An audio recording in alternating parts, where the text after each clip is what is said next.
Kind of had a little bit of technical difficulties there. I created a room and I didn't realize this is my first time, so bear with me. I created a room, had some great people that joined in, and not sure exactly what happened, but I'm back again. So I'm gonna try this over again. So if you're watching this on the replay, just put in hashtag replay in the comments. And if it's something that I say resonates with you, just hit the like or the love button. Show a little bit of love, and I'm going to share some great stuff. I'm really excited about it today. I'm really excited about some of the information. I've got so much stuff in my head that I want to share. But the one thing I want to talk about is the one thing that we can change about our partner, or anybody that we're in a relationship for that matter. The one thing we can change about our partner to help to create a more fulfilling relationship. So, first thing I want to talk about is, have you ever noticed, you ever think to yourself, this person that I got in a relationship with, when I first met them, they were seems like they were really a different person, you know? Just, things were just way more exciting, fun, seemed like things were different in the beginning. Now, probably everybody can't say that, but maybe you're one of those people that you woke up maybe a month, a week, 2 months, a year down the road, and you said to yourself, who is this person that I'm with? This is not the person that I married. This is not the person that I met whenever, I fell in love with this person. So, what happened? I don't like to focus too much on what happened. What I like to talk about is what we can do differently to change that, to help that, to really get intentional about an outcome, and really get clear on what it is that we want a relationship to look like and what we can do to change that. And the one thing that we can change about anybody in our partner, anybody we're in a relationship with, though, is what we believe about them, the identity that we've created in our mind for that person, the story that we tell ourselves about the person that we're with, our partner. Over time, we see somebody in a certain light so many times, and once we think a thought and we accept a thought so many times, it becomes a belief. So maybe you might find yourself thinking, oh, this person that I married, or this person I'm in a relationship, my partner, can be so lazy sometimes.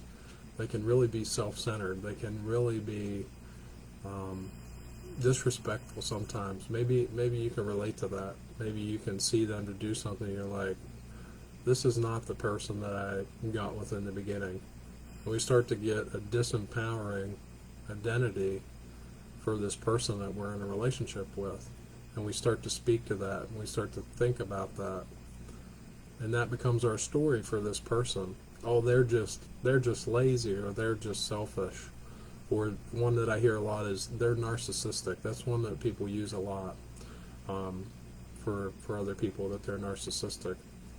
And I would like to say we all can have both of those. We all can have both sides of everything. If you look at somebody at 10 o'clock at night, and they're laying down, you could say that they're lazy, or you could say they're tired because they've been awake all day. It's a matter of really what we believe. And I think if we believe a thought long enough, or we think a thought and we accept it long enough, it becomes a belief. And then that becomes our story. So to empower our partners, we have to come up with an empowering story. And we have to be intentional to see the good things in that person and believe the good things in that person. And we just have to really get intentional about who that is that we want to see. You want to see somebody that's loving, you want to see somebody that's caring and selfless, and speak to that part of them. Believe that about them.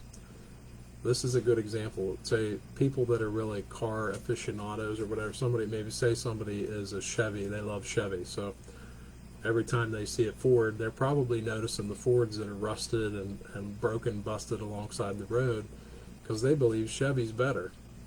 Now somebody who believes that a Ford are junk, the same scenario, they're going to see the Fords that are rusted out, because whatever we believe, our mind is going to prove to us that that's true.